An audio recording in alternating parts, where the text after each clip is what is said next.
কোরআনের বর্ণনা মতে আল্লাহকে উদ্দেশ্য করে কে বলেছিলেন আনতা ওয়ালিয়্যি ফিদ দুনিয়া ওয়াল আখিরাহ, আপনি দুনিয়া ও আখিরাতে আমার অভিভাবক? ক ইব্রাহিম আলাইহিস সালাম, খ নূহ আলাইহিস সালাম, গ ইউসুফ আলাইহিস সালাম, ঘ লূত আলাইহিস সালাম।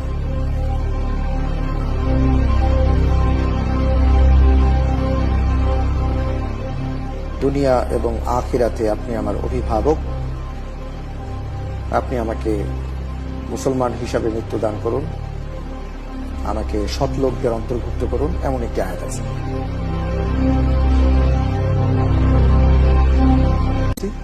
উত্তর হবে গ ইউসুফ আলাইহিস সালাম। গ ইউসুফ আলাইহিস সালাম। জি, তো ফিকহুজ যাকাত কে লিখেছেন? ইউসুফ আল কারদাবী। লক করে দেব? জি, আলহামদুলিল্লাহ। লক করে দেয়া হোক গ ইউসুফ আলাইহিস সালাম।